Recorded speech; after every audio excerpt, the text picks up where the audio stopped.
अस्सलाम वालेकुम स्टूडेंट्स। अच्छा, आज हम पेपर 2022 एनुअल को डिस्कस कर रहे हैं।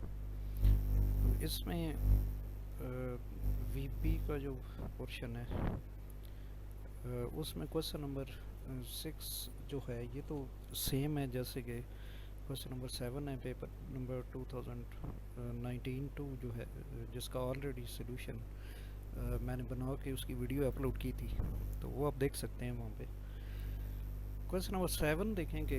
Departmental store offers discount on shopping as price as per the following policy.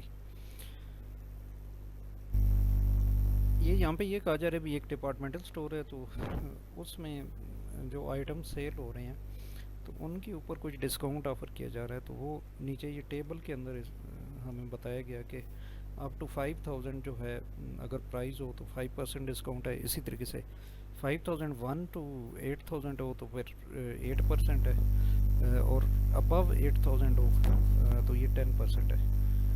तो अभी नेक्स्ट जो देखें, हमें कहा गया कि write a VB6 program that inputs product name, price and quantity of as many product as the user wants, and program should compute the total amount, discount and the net amount of the sales invoice।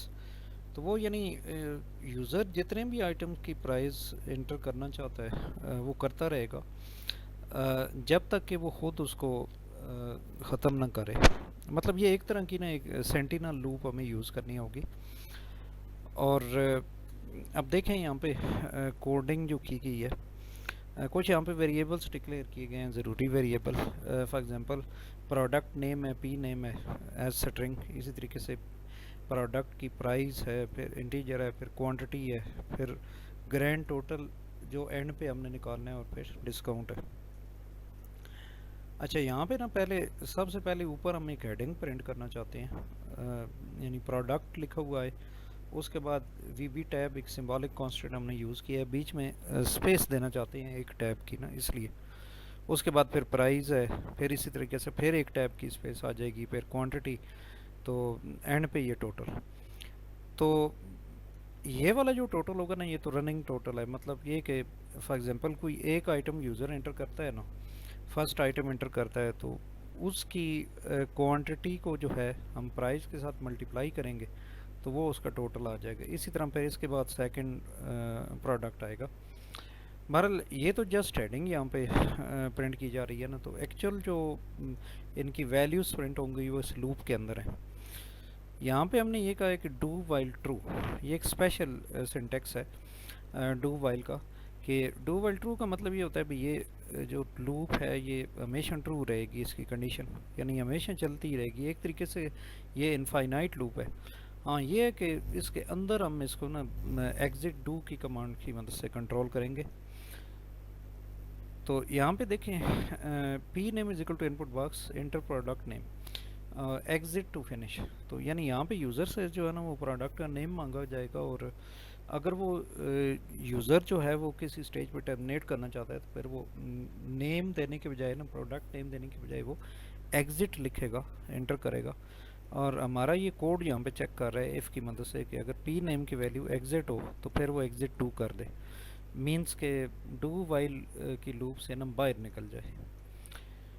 Otherwise फिर क्या होगा कि purchase price यहाँ से input की जाएगी, और इसी तरीके से क्वांटिटी को इनपुट किया जाएगा। और यहाँ पे सिंपल कैलकुलेशन हो रही है कि total is equal to p price multiply by quantity, total निकल रहा है, और ग्रैंड टोटल फिर साथ कैलकुलेट किया जा रहा है कि G total is equal to G total plus total. वो जो टोटल निकलेगा ना हर आइटम का अलग अलग, वो फिर ग्रैंड टोटल में ऐड होता जा रहा है। क्योंकि एंड पे फिर हमने ना इस लूप से बाहर, अब ये लूप टर्मिनेट होगी तो हमने ग्रैंड टोटल को प्रिंट करना है, उसको चेक भी करना है और फिर प्रिंट भी करना। यहाँ पे देखें, ये यहाँ पे लूप टर्मिनेट हो रही है।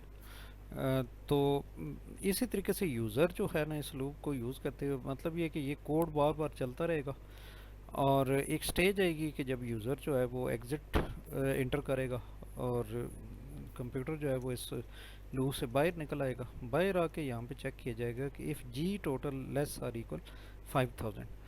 तो अगर वो ग्रैंड टोटल जो है ना वो 5000 से कम आया है तो डिस्काउंट कितनी होगी, 5 multiply by g total over 100, यानी 5% होगी उस ग्रैंड टोटल के ना। इसी तरीके से ये यानी वही जो टेबल के अंदर कंडीशन लिखी हुई है ना, उन्हीं कंडीशन को लेके तो यहाँ पे ये इफ़ की स्टेटमेंट्स लगाई गई हैं। तो यहाँ से एक डिस्काउंट वैल्यू कैलकुलेट हो जाएगी, या तो 5% होगी, या 8 होगी, या 10 होगी। और उसके बाद एंड पे ये जो 3 लाइनें हमने दी हुई हैं इनसे सिंपली हम प्रिंट करा रहे हैं, ग्रैंड टोटल हम प्रिंट करा रहे हैं, जिस तरह डिस्काउंट करा रहे हैं, फिर नेट अमाउंट करा रहे हैं। तो ये क्वेश्चन यहाँ पे ख़त्म हो जाएगा। उसके बाद नेक्स्ट क्वेश्चन है, क्वेश्चन 8 ये है कि what is a function and what are its advantages. अब फंक्शन और उसके एडवांटेजेस ये थ्योरेटिकल टॉपिक है, यहाँ पे दिया हुआ है और इजी टॉपिक है ये, तो इसको आप आसानी कर लेंगे। आगे बढ़ते हैं। बी पार्ट इसका देखें कि write a VB6 program that ask a user to enter 5 numbers and stores in an array. Write a function is sorted to determine whether the input numbers are entered in ascending order।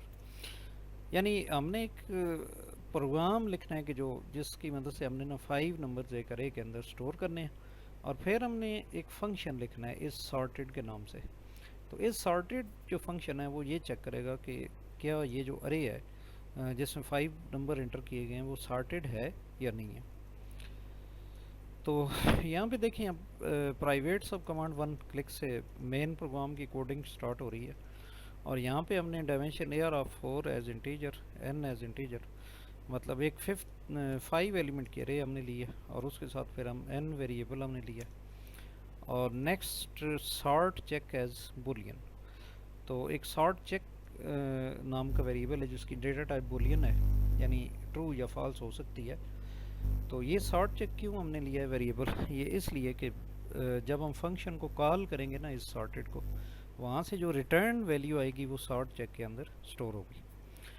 तो अब ये next फार की एक loop यहाँ पे हमने लगाई हुई है, इसका सिर्फ एक पर्पज़ है कि जो अरे है 5 एलिमेंट की उसके अंदर यूज़र से लेकर ना वैल्यूज़ इंटर की जाएँ, और नेक्स्ट प्रिंट ओरिजिनल अरे है। ओरिजिनल अरे यहाँ पे ना हम प्रिंट करा रहे हैं एंड VB न्यू लाइन, मतलब यहाँ पे ना न्यू लाइन पे जो है वो कर्सर आएगा, और न्यू लाइन पे जो है वो प्रिंट करेंगे। प्रिंट कैसे करा रहे हैं, वो एक फार की लूप हमने यहाँ पे लगाई है, और उसकी मदद से हम अरे के एलिमेंट्स को प्रिंट करा रहे हैं।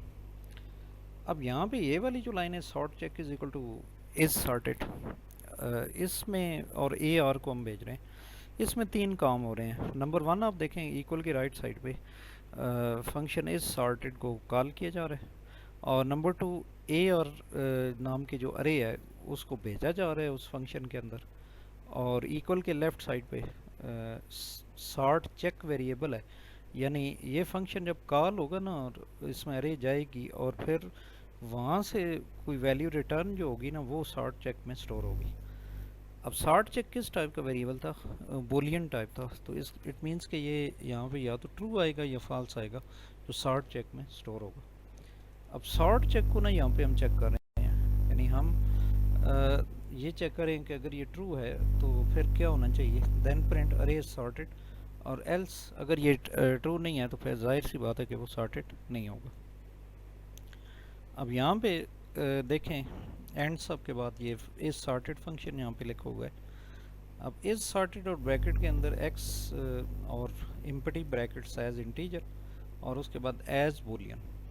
तो आपको पता है भाई यहाँ पे इस सॉर्टेड जो है ये तो फंक्शन का नाम है, और x of empty brackets as integer क्यों हमने लिखा है कि यहाँ पे हम एक अरे रिसीव कर रहे हैं, जहाँ से इससे सॉर्टेड फंक्शन को कॉल किया जा रहा है ना मेन प्रोग्राम से, तो वहाँ से हम एक अरे रिसीव कर रहे हैं x के अंदर एज बुलियन। अब ये जो एज बुलियन है ना यहाँ पे ये रिटर्न डेटा टाइप होती है, यानी इस फंक्शन से जब कोई वैल्यू रिटर्न की जाए तो उसकी वैल्यू उसकी डेटा टाइप क्या हो, तो एज बुलियन हम ले रहे हैं, मतलब बुलियन उसकी डेटा टाइप होगी। अब नेक्स्ट देखें, डायमेंशन फ्लैग इज बुलियन और flag is equal to true. एक बुलियन टाइप वेरिएबल यहाँ पे हम ले रहे हैं फ्लैग जिसका नाम है, और इसकी इनिशियल वैल्यू ट्रू हम रख रहे हैं। इसका पर्पज़ थोड़ा सा आगे आएगा, कुछ लाइंस ऑफ कोड छोड़ के, तो वहाँ पे उसको मैं एक्सप्लेन करूँगा। अब असल जो काम है ना, सॉर्ट अरे है या नहीं है, ये चेक किया जा रहा है ये नेस्टेड लूप की मदद से। देखें, for n is equal to 0 to 4 और for m is equal to n + 1 to 4। तो एक्चुअली हमने करना ये है, अब सॉर्ट होना कैसे चेक होगा कि अरे कोई सॉर्टेड है या नहीं है। उसके जाहिर सी बात है कि अगर फर्स्ट एलिमेंट को हम चेक करें सेकंड एलिमेंट के साथ, तो फर्स्ट एलिमेंट अगर बड़ा हो उससे सेकंड एलिमेंट से, तो जाहिर है कि ये सीक्वेंस नहीं बन रहा, तो इट मीन्स कि ये अरे सॉर्टेड नहीं होगी। एक भी आउट ऑफ सीक्वेंस एलिमेंट हो गया ना, तो फिर इसको हम सॉर्टेड नहीं कह सकते। तो इसलिए यहाँ पे हम ये चेक करा रहे हैं। देखें, दो लूप्स हैं ना, n जो है वो 0 से लेकर 4 तक वो लूप चलेगी, और उसके अंदर जो नेस्टेड लूप है, सेकंड जो है इंटरनल लूप है, वो स्टार्ट हो रही है n+1 से to 4। अब जाहिर है n जो है वो अगर उसकी वैल्यू 0 है, तो n+1 क्या होगा, वो उससे अगली इंडेक्स होगी ना, सेकंड इंडेक्स होगी। तो अब देखें, और हमने करना भी यही है कि फर्स्ट इंडेक्स पे मौजूद जो वैल्यू है ना, उसको सेकंड इंडेक्स पे मौजूद वैल्यूज़ के साथ कंपेयर करना है। तो इसलिए नीचे हम यही कर रहे हैं कि if x of n greater than x of m, then यानी अगर 0th इंडेक्स के ऊपर मौजूद वैल्यू जो है वो 1 इंडेक्स पे मौजूद वैल्यू से ग्रेटर है, तो फिर क्या होना चाहिए, फ्लैग इक्वल टू फॉल्स हो जाना चाहिए, और उसके बाद एग्जिट फार कर जाना चाहिए। क्योंकि वो पहली स्टेज पे फिर क्या होगा, हमें पता चल जाएगा कि ये सॉर्टेड नहीं है, आउट ऑफ सीक्वेंस है वो एलिमेंट्स। तो यहाँ से एग्जिट फार हो जाएगा। एग्जिट फार का मतलब ये है कि नेक्स्ट से बाहर आ जाएगा, और यहाँ पे वो फ्लैग को चेक करेगा कि अगर फ्लैग फॉल्स है, तो फिर is sorted is equal to भी फॉल्स हो जाएगा। फ्लैग क्यों फॉल्स होगा, क्योंकि ऊपर ये देखें ना कि हमने जब चेक किया था अभी, फर्स्ट जो एलिमेंट वैल्यू है वो सेकंड एलिमेंट वैल्यू से ग्रेटर अगर है, तो फिर फ्लैग को फॉल्स कर दे। इसकी इनिशियल वैल्यू ट्रू थी, तो हम यहाँ पे इसको फॉल्स करवा रहे हैं उस सूरत में जब ग्रेटर होगा। तो जाहिर सी बात है, ग्रेटर होगा तो फिर इन सीक्वेंस नहीं है, तो फ्लैग की वैल्यू को फॉल्स यहाँ पे किया जा रहा है, और बस यहाँ से एग्जिट किया जा रहा है। तो यहाँ पर चेक किया जाएगा, तो अगर फ्लैग की वैल्यू फॉल्स है, फिर इस सॉर्टेड फंक्शन हमारा क्या रिटर्न करेगा, फॉल्स, और एग्जिट फार कर देगा, यानी लूप से बाहर निकल आएगा। दूसरी सूरत में क्या रिटर्न होगा, is sorted is equal to true और एग्जिट फार। तो दोनों केसेस में यानी ना वो मतलब जो है वो इस लूप से हमें बाहर आना है, सॉर्टेड है भी या नहीं भी, तो इससे बाहर आ जाएंगे। तो इस तरह ना ये लूप मतलब एक एक करके हर दो यानी एलिमेंट्स को ना ये लूप चेक करेगी कि वो कहीं आउट ऑफ सीक्वेंस तो नहीं है। तो जिधर भी आउट ऑफ सीक्वेंस हुए तो वहीं से बाहर लूप से बाहर कंट्रोल निकल जाएगा।